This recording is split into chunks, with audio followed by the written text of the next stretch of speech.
Good day, beautiful people. Today we will take a look, or we will continue with your semen analysis. This time we will take a look at your sperm morphology, vitality, and then the rest of your tests for semen. Anyway, please note that your spermatozoa, it has a head, it has a tail, and it has a neck piece or a mid piece. Anyway, please note that your head is oval shaped and it measures 5 micrometers in length and 3 micrometers in width accordingly. And located at the tip of the head is your acrosomal cap. Your acrosomal cap here contains enzymes that are necessary for the penetration of the ova for fertilization. Again, the acrosomal cap, it is located at the tip of the head and it contains enzymes that are necessary for the penetration of the ova to fertilize the egg cell. Anyway, the acrosomal cap should occupy one half of the head and two-thirds of the nuclei. Again, it should occupy one half of the head and two-thirds of the nucleus. And please note that abnormalities in the head morphology, they are somewhat associated with poor penetration of the ova. Abnormalities in the head, they are associated with poor penetration of the ova or the ovum. And then you have the neck. The neck, it attaches the tail to the head and it contains mitochondria. Okay, it contains mitochondria that is needed for flagellar motion. Okay, going back to your cell. Okay, your cell, it has a mitochondria, and accordingly, the mitochondria, it is regarded as the powerhouse of the cell because it produces energy in the form of ATP. And this energy is needed, of course, for flagellar motion. According. Please note that the midpiece is approximately 7 micrometers in length, and this is the thickest part of the tail. This is the thickest part of the tail because again, it has a mitochondrial sheath that produces the energy which is required for flagellar motion, which is required for motility. And please note that fructose, this is the primary energy source for your spermatozoa. Okay, and please note before I forget that abnormalities in the neck piece, in the mid piece, and the tail, they affect the motility. Here an illustration of the spermatozoa. Okay, you have here the head, you have the acrosome, and then the nuclei. Of course, you have a cell membrane. It is an animal cell. And please note that your spermatozoa, this is the only cell in the human body that has a flagella. And then you have the midpiece, and then you have the tail accordingly. Okay, you have the neck. Sorry, you have the head. You have the midpiece, and then you have the tail accordingly. Of course, the tail, it is long, or that is the flagella. Okay, you have here the neck or the midpiece. You have numerous mitochondria. Of the tail, please note that the tail, it is approximately 45 micrometers in length, and this one exhibits a whip-like motion that propels the sperm. And this one is responsible for the motility of your spermatozoa. It is responsible for the motility of your spermatozoa.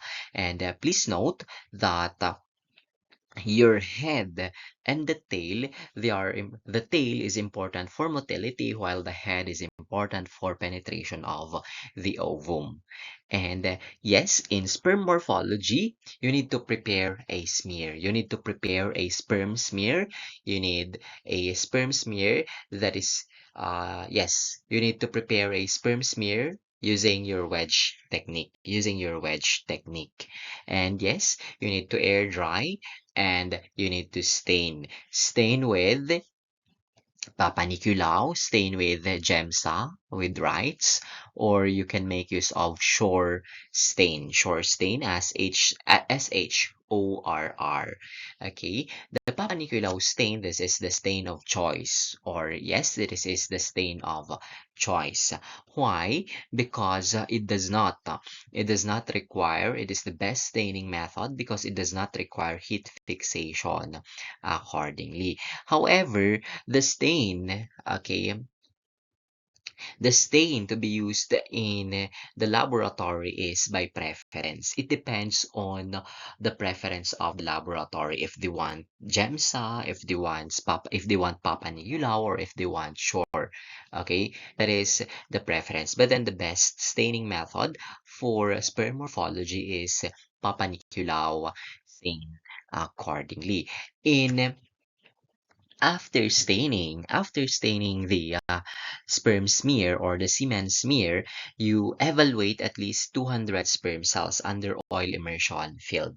Please note, it is under oil immersion field. For motility, you evaluate the sperm or the spermatozoa under high power field. And please note that, again, you evaluate 200 sperm cells and you report the percentage of normal and abnormal sperm. Okay, of course, normal, you report how many. And for the abnormal, you specify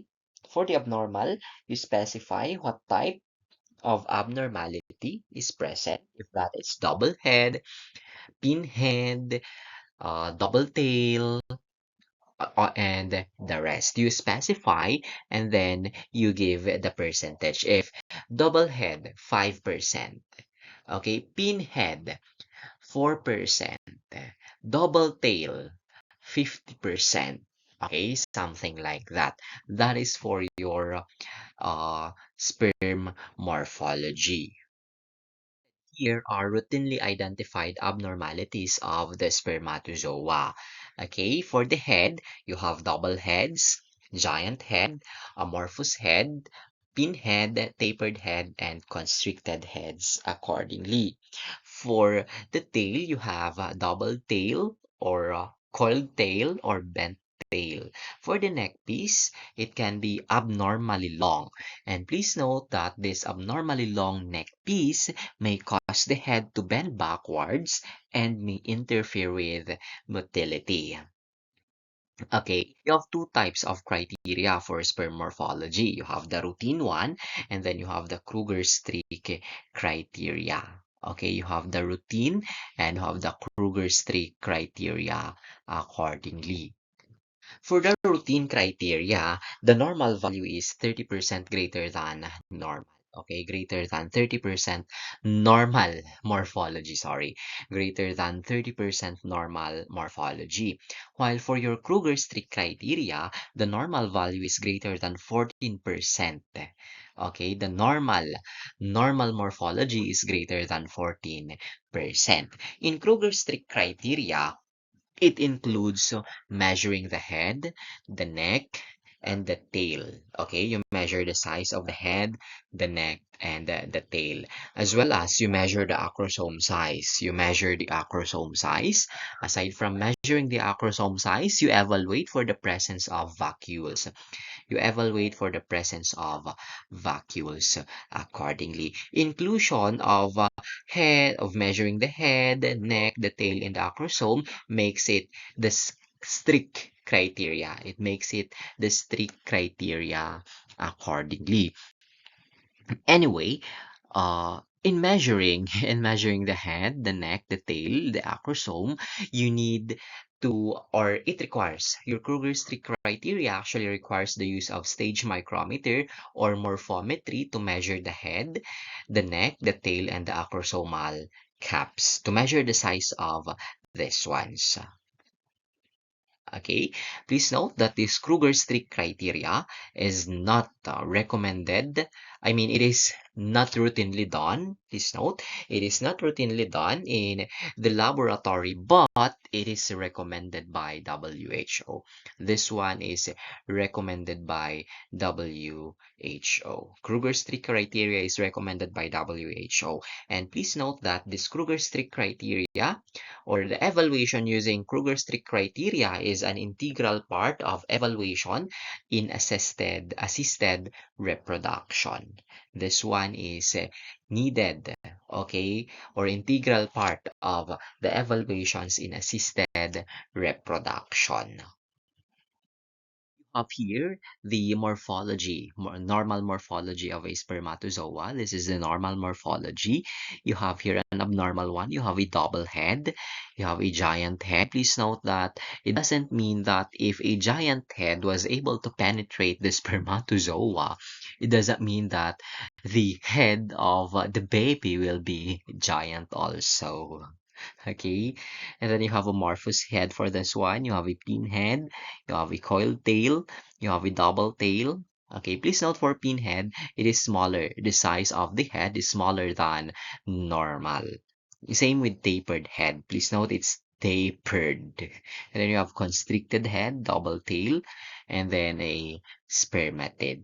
Okay, this is also considered as a round cell. Spermatid because it doesn't have a flagella accordingly.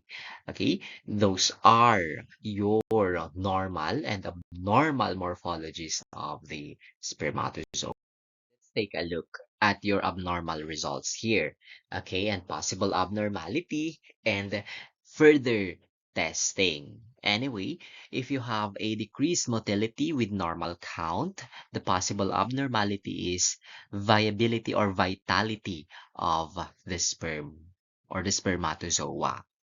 A test to determine the vitality of the spermatozoa is you have your eosin-nigrosin stain. Eosin-nigrosin stain.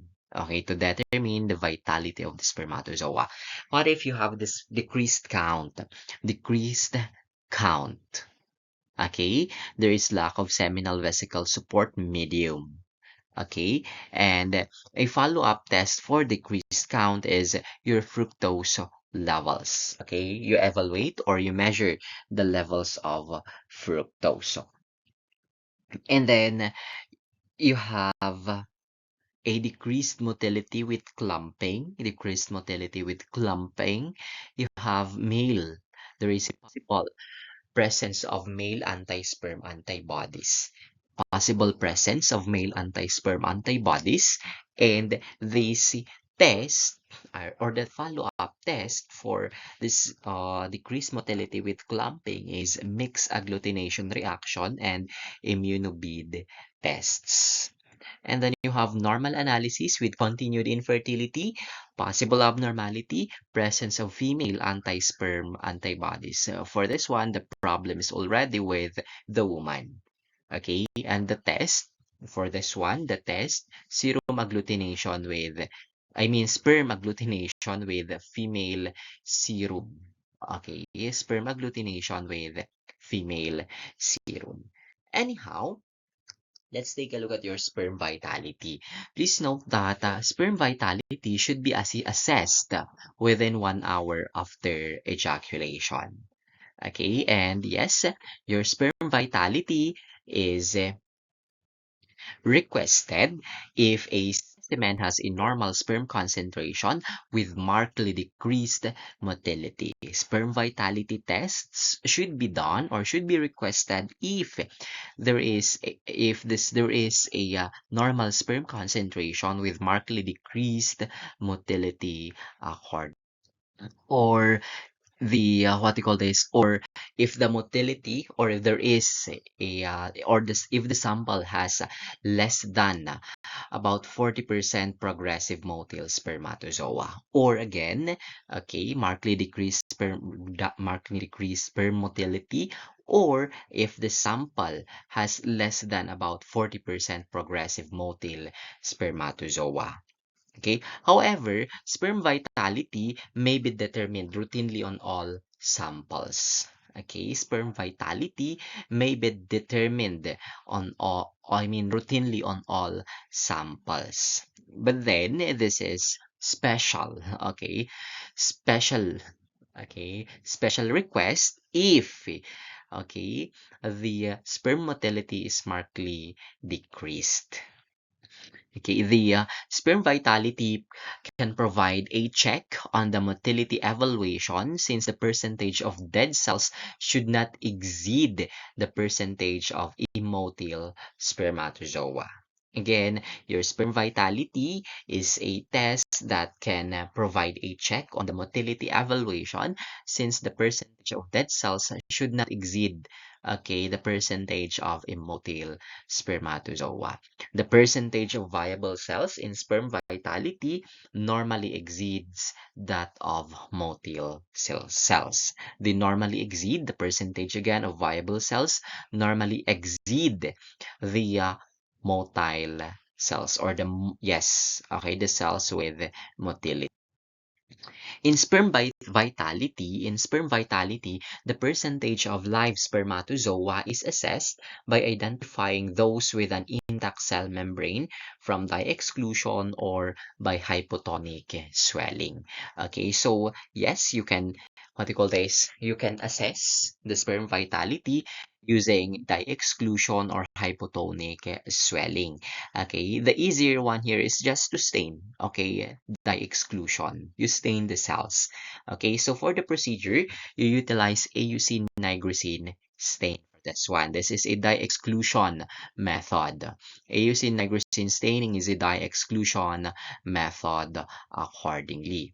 And please note that this eosin nigrosin stain again is based on the principle that damaged plasma membranes, okay, such as those in dead cells or dead sperm cells, they allow entry of membrane impermeant stains, okay, or membrane impermeant. Okay, they are not capable of penetrating the cell membrane. However, if the cell is damaged or if the cell membrane is damaged, this membrane impermeant stains can penetrate the cell or can penetrate the cell membrane, allowing for a staining reaction. Anyway, okay, so for this AUC nigrosin stain, okay, you need a semen sample and the AUC nigrosin as the reagent. Okay, you stain, you stain your sample, and then after that, you evaluate. You evaluate or you count the number of dead cells in 100 spermatozoa. Please make use of HPO for the, I mean, oil immersion field for this one. Sperm vitality, AUC nigrosin stain. You count the number of dead cells in 100 sperm cells. Okay, so for the living cells, they are bluish white in color. They are bluish white in color accordingly. They are bluish white in color. Or the living cells, they are not infiltrated by the dye and they remain bluish white. Again, living cells, they are not penetrated by the dye because they have an intact cell membrane and they are bluish white in color. They retain or they remain bluish white.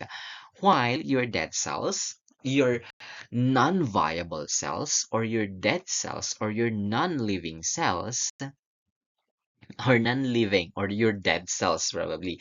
Let's utilize the dead cells. Do not utilize non-living anymore because okay, you may be mistaken. I mean, the cell may be mistaken as a non-living thing. Anyway, for your dead cells, okay, they are stained red against a purple background. They are stained red against a purple background. Please note that good thing accordingly for AUC nigrosin staining, it provides a background. It provides a background. Okay, that is for your dead cells accordingly. Okay, they are red against a purple background. And please note, normally, okay, for the normal vitality, it requires 50% or more living cells and should correspond to the motility evaluated. Okay, it should correspond with the motility that you evaluated. Again, normal vitality, it requires 50% or more living cells. And again, this one should correspond with the motility.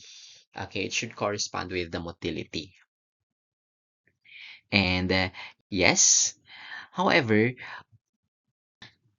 in the presence of a large proportion of vital but immotile cells. Please note, in the presence of a large proportion of vital living cells, living sperm cells, but they are not motile.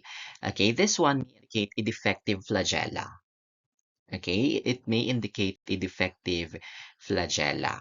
Whereas the presence of high number of immotile and non-viable, please note, presence of immotile and non-viable or dead sperm cells, it may indicate epididymal pathology, or it may indicate something that there is a disorder in the epididymis. There is a disorder in the epididymis accordingly. Okay, again, sperm vitality should correspond with sperm motility. Okay, the normal value for sperm vitality is greater than 50% viable cells, viable sperm cells. Okay, this one actually is an illustration of an AUC nigrosin stained sperm cells. Okay, AUC nigrosin stained sperm cells. Okay, for this one, it is okay. As we said earlier, AUC nigrosin provides a background. Okay, it provides or it stains the background. Anyway, okay, for this one, you have a live spermatozoa which has a white head. It is, sorry, a live spermatozoa or a living spermatozoa which has a white head. While for this one, it's stained red or dark pink. It's stained red or dark pink. Red or dark pink. These are dead spermatozoa. In AUC nigrosin stain, spermatozoa with a faint pink head, they are assessed as alive. In AUC nigrosin staining, again, spermatozoa with a faint pink head, they are assessed as alive accordingly. And then you have sperm agglutination. Sperm agglutination, please note, motile spermatozoa sticking to each other, head to head, tail to tail, or in a mixed way. They agglutinate. Okay, there is a clumping or there is an agglutination. Okay, please note that any motile spermatozoa that stick to each other by their heads, tails, or midpieces should be noted if you observed some. Okay, for spermatozoa, for sperm agglutination, the agglutination may be graded as isolate, moderate, large, or gross. Okay, sperm agglutination may be graded as isolated, moderate, large, and gross. This one shows an agglutinated spermatozoa.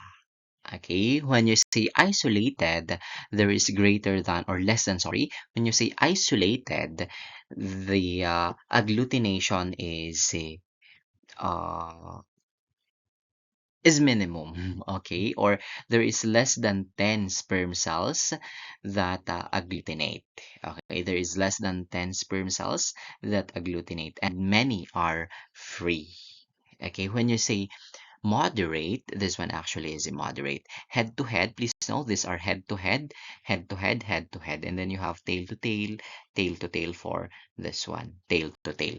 Anyway, when you say moderate, you have 10 to 50 sperm cells agglutinate, and you have free sperm.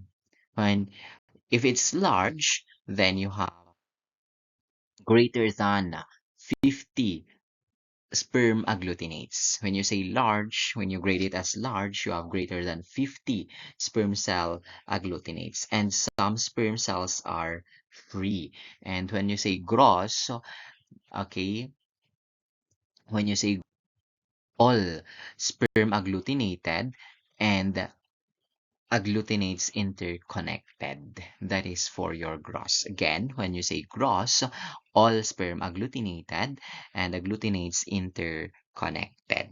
Okay, this is again head to head agglutination, tail to tail, and neck to neck agglutination can be possible. But then yes, okay, and so can be head to head and neck and tail to tail agglutination can be seen.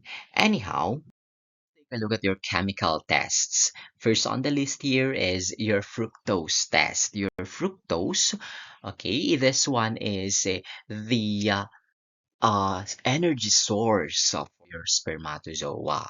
Okay, it is the energy source for your spermatozoa. And yes, fructose, it is high concentration of fructose comes from the seminal vesicles. That is why your fructose test will assess the function of seminal vesicles. And it is utilized, fructose test is utilized when sperm concentration is low. It is utilized as a follow-up test when sperm concentration is low. Please note that low levels of your fructose is associated with androgen deficiency, low testosterone level, and seminal vesicle insufficiency accordingly.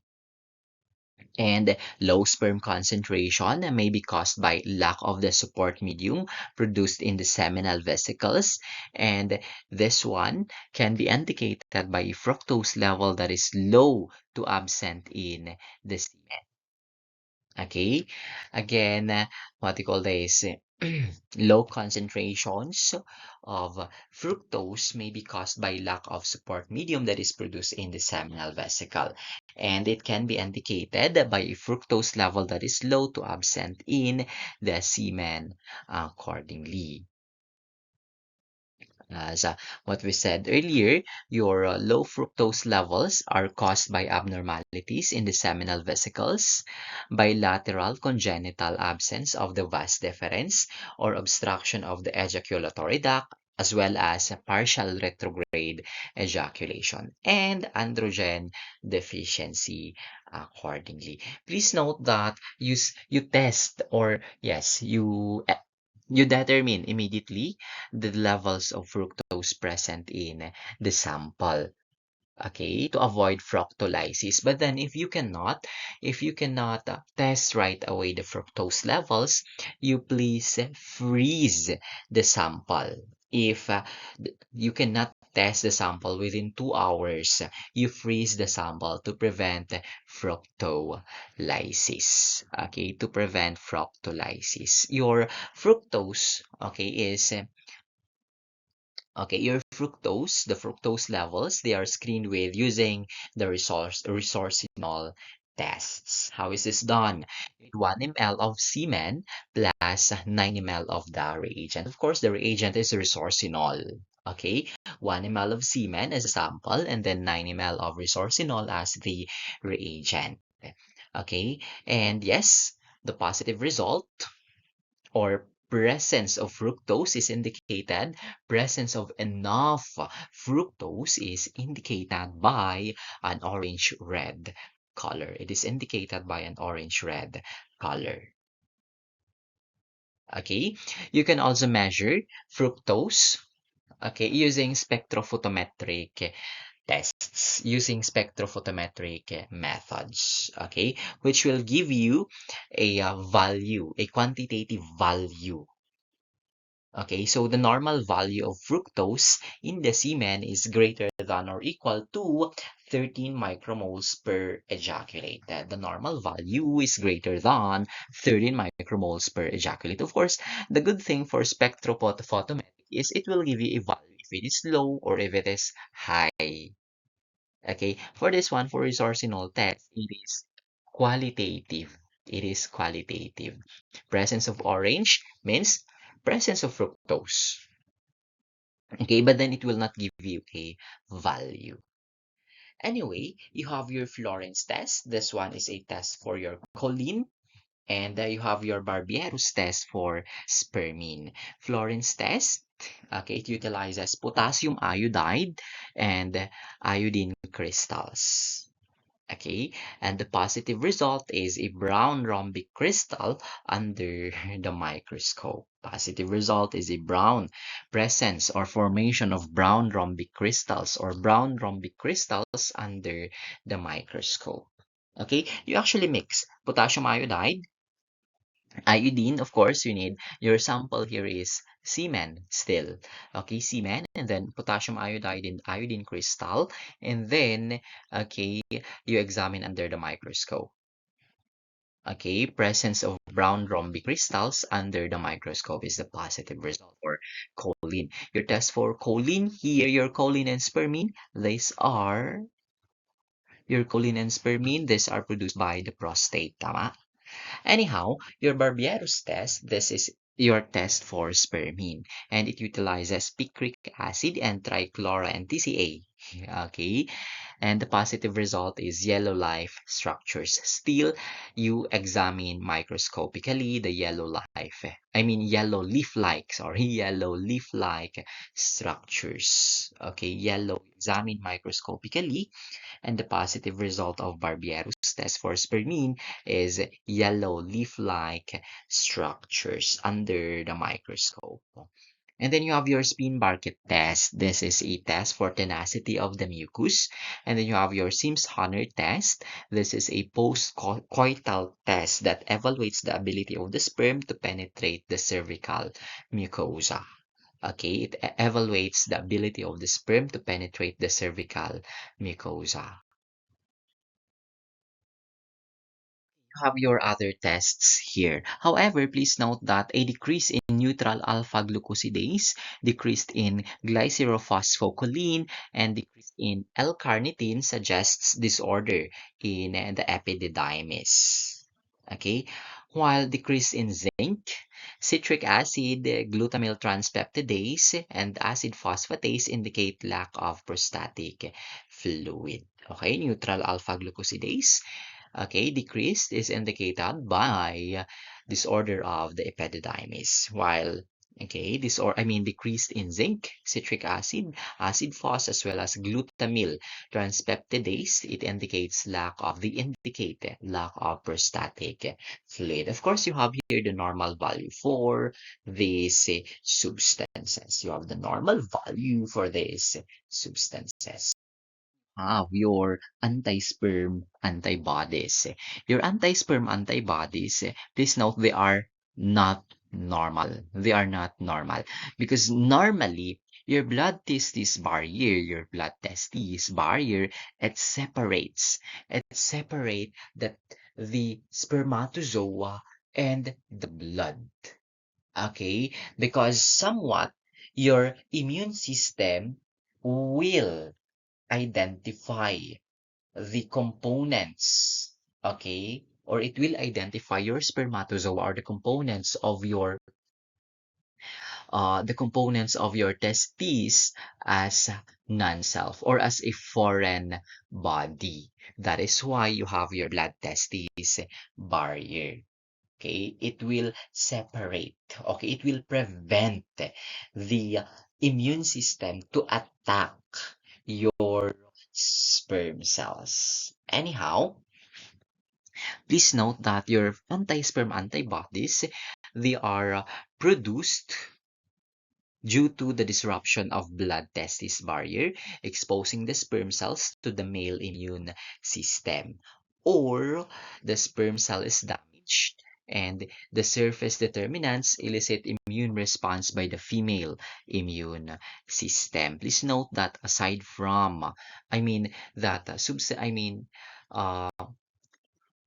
mechanisms uh, or conditions that cause the production of sperm or anti-sperm antibodies probably, okay, yes, we said disruption of the blood testis barrier, okay, after surgery, or after vasectomy reversal. You call that as vasostomy.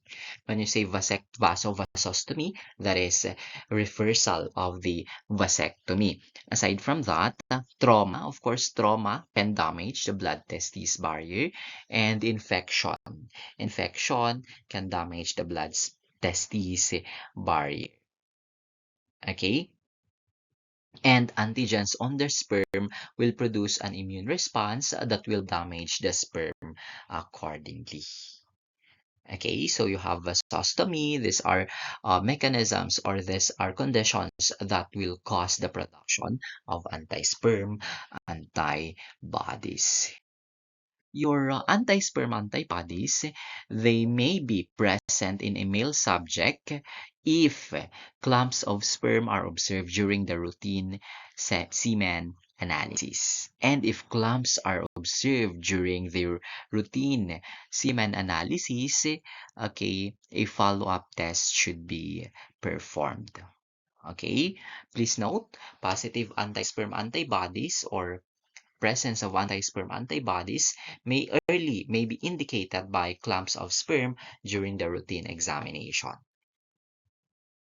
Okay, also presence of anti-sperm antibodies in female, there is normal semen analysis, but there is an accompanied continued infertility accordingly. Okay, for this one, for the presence of female anti-sperm antibodies, you can do, yes, you can check by mixing semen plus and the female cervical mucosa or female serum. And if there is anti-sperm, female anti-sperm antibody, then the sperm cells will agglutinate. The sperm cells will agglutinate. And please note that agglutination is graded as few, moderate, or many. Okay, on microscopic exam. Few, moderate, or many. Or it can be isolated, moderate, many, and gross, as what we said earlier. Okay, please note that your anti-sperm or your sperm agglutinating antibodies may cause the sperm to stick to each other in the head, or head to tail, or tail to tail pattern. Okay, can be head to head. Okay, the agglutination can be head to head, or head to tail, or tail to tail patterns accordingly. Okay, again, for presence of female anti-sperm antibodies, it may be, or yes, presence of female anti-sperm antibodies in women, it may be demonstrated by mixing the semen or the seminal fluid with the female cervical mucosa or with the serum, and then observe for agglutination. And yes, please note that anti-sperm antibodies, there are immunoassay test kits available for both serum and semen testing. Look at your mixed agglutination reaction tests. Your mixed agglutination reaction tests, it detects surface immunoglobulin G autoantibodies based on the modification of Coombs test. Okay, so your reagent here is IgG, anti-human globulin. Okay, so how is this done? The semen sample containing motile sperm is incubated with AHG, or IgG, anti-human globulin. Okay, you have a semen sample incubated with IgG and a suspension of latex particles or treated RBCs coated with IgG. Okay, so what happens here?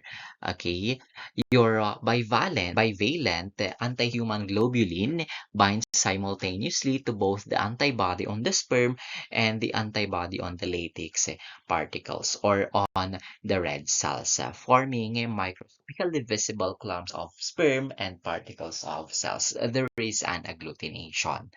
Okay, there is an agglutination. Again, modification of Coombs test for your mixed agglutination reaction tests. Okay, involves both in vivo sensitization, again in mixed agglutination reaction tests.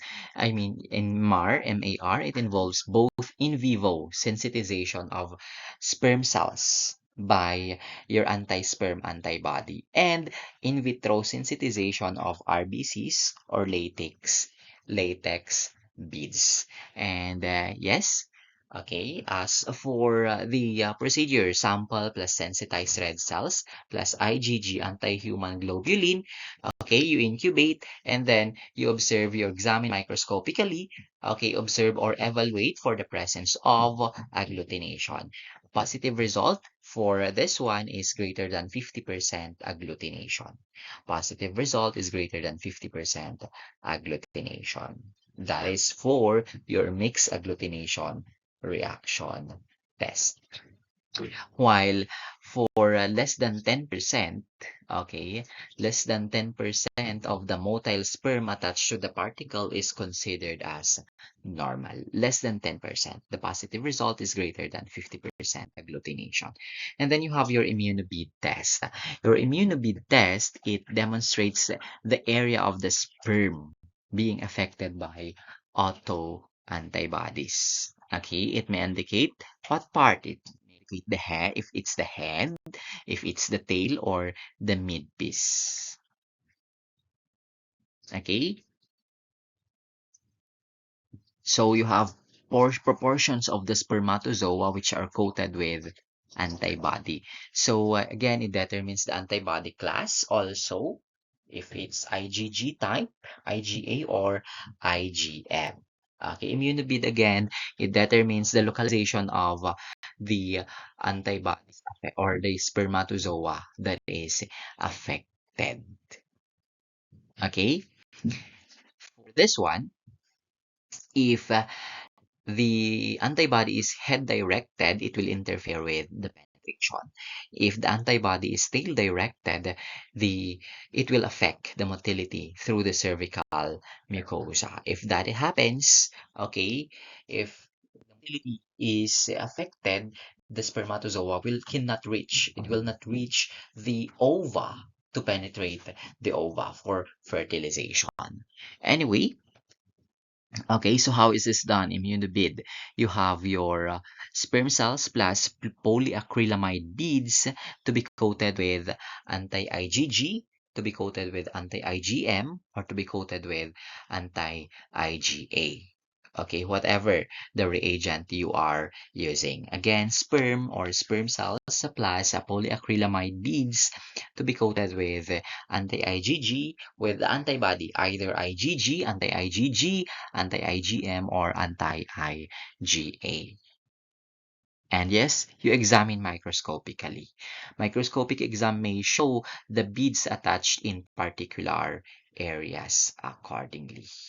Okay, so for the reporting of this one, immunobead test reported as IgM tail antibody or IgG head antibody or whatever. Okay, or IgA or IgA mid-piece or whatever. And please note that the presence of beads on less than 50% of the sperm is considered normal according to WHO. Again, clinically significant result greater than 50% or equal to 50% sperm bound with bound immunobid is abnormal. Is abnormal accordingly. Okay, and then sperm function test. You have your hamster egg penetration. In this one, the sperm is incubated with species non-specific hamster egg, and penetration is observed microscopically. For cervical mucus penetration, it uses mid-cycle cervical mucus and observe the sperm penetration ability.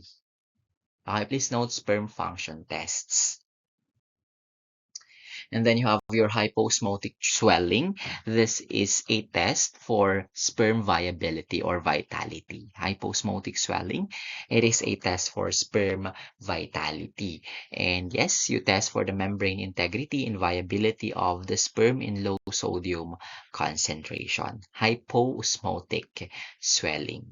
And in vitro acrosome reaction, this one evaluates the acrosome to produce enzymes essential for ova penetration. Okay, in vitro acrosome reaction, it evaluates the acrosome to produce enzymes needed for ova penetration. And then yes, you have your post-vasectomy analysis. You have your post-vasectomy analysis. By the way, when you say vasectomy, that is the removal of all parts of the vas deferens. Okay, it is the removal of all parts of vas deferens. And the only concern for post-vasectomy analysis is the presence or absence of spermatozoa. Because for this one, you evaluate whether, okay, the vasectomy procedure is effective, okay, is successful, something like that.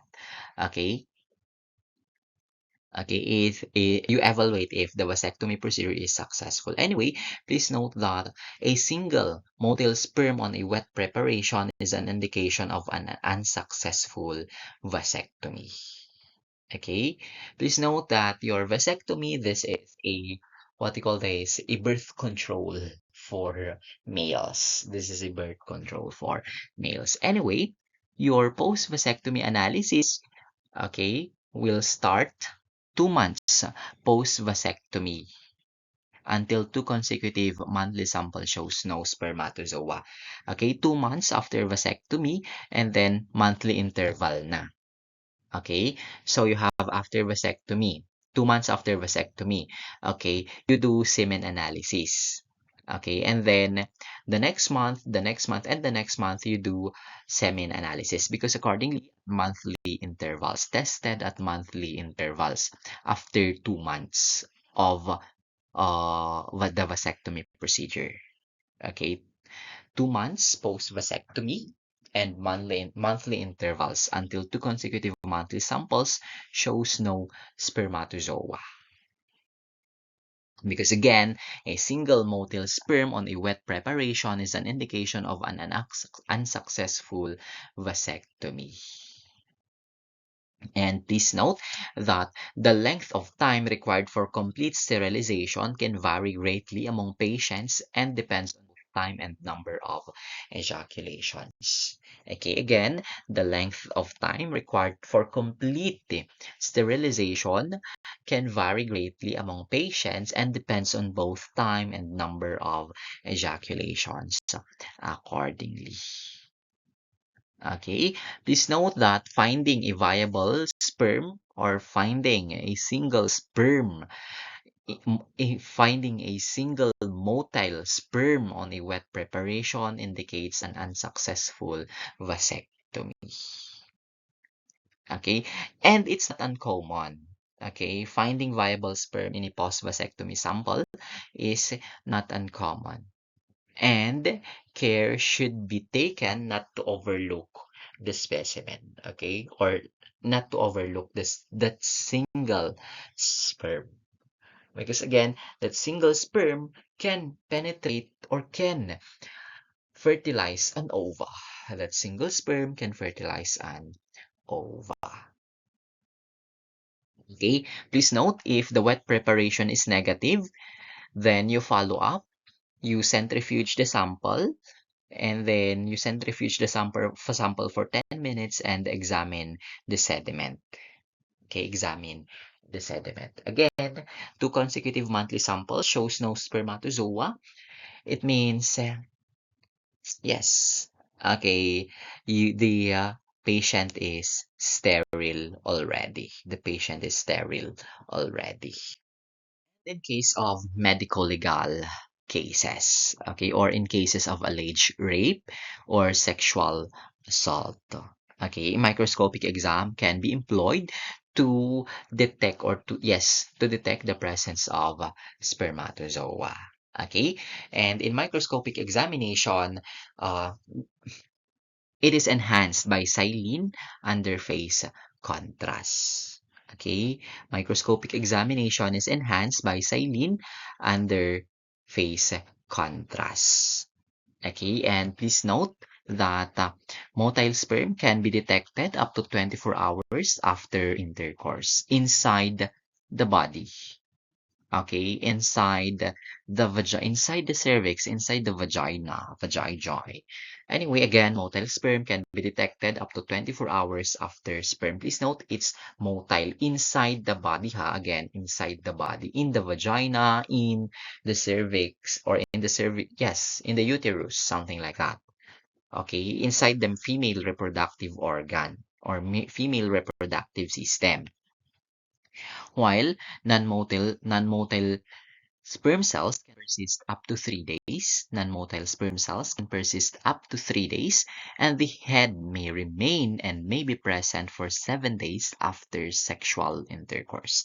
Again, the head may remain and may be present for 7 days after intercourse. Okay, aside from microscopic exam finding the head or the motile sperm or the non-motile sperm or the head, you can also employ ACP detection. Okay, you can also employ ACP detection because seminal fluid contains high concentrations of prostatic ACP. Or, yes, the semen contains high concentration of prostatic acid phos. And detecting uh, acid phos enzyme will help in determining the presence of semen in a sample. Okay, aside from that, presence of seminal glycoprotein P30 or PSA. Okay, seminal glycoprotein P30 or PSA. This one is present even in the absence of sperm. This is present even in the absence of spermatozoa. Even if there's no spermatozoa, but seminal seminal glycoprotein P30 is present, then it may indicate possible or sexual assault. And then ABO analysis and ABO and DNA analysis. ABO and DNA analysis can be employed in case of alleged rape or sexual assault. Of your varicocele. Your varicocele, accordingly, this is the most common cause of male infertility. And yes, varicocele, that is the hardening of veins that drain the testes. Okay, varicocele, that is the hardening of the veins that drain the testes. And yes, okay, there is a surgical procedure to remove varicocele, and that is varicocelectomy. Varicocelectomy, hardening of the veins that drain the test. Finally, you have your microbial testing. Microbial testing, this one is employed to determine the causative agent of an infection. So, if there is the presence of greater than or more than 1 million leukocytes per ml, it indicates infection within the male reproductive system and most frequently the prostate. Most frequently, the prostate is affected. Okay, so most commonly performed microbial test or yes is performed to determine most frequently performed microbial testing like culture, gram stain. Okay, they are performed to determine or to check the presence of Chlamydia trachomatis, Mycoplasma hominis, and Ureaplasma urealyticum. Okay, again, most frequently performed uh, or what you call this microbial testing is most frequently performed to determine Chlamydia trachomatis, Mycoplasma hominis, and Ureaplasma urealyticum. Okay, these are infectious agents. So I guess let's end here. Let's continue some other time. And this has been Gael, reminding you to live fully, love deeply, love often, keep learning, and never forget to enjoy the ride. And as you move forward, may you always choose curiosity over fear, kindness over convenience, and growth over comfort. Celebrate your small victories. Honor your quiet moments and trust that every step, no matter how uncertain, shapes the story you are meant to tell. The world is wide, your time is precious, and your journey is uniquely yours. So go make it extraordinary. Again, this has been Gael. Thank you. Thank you so much, and see you around.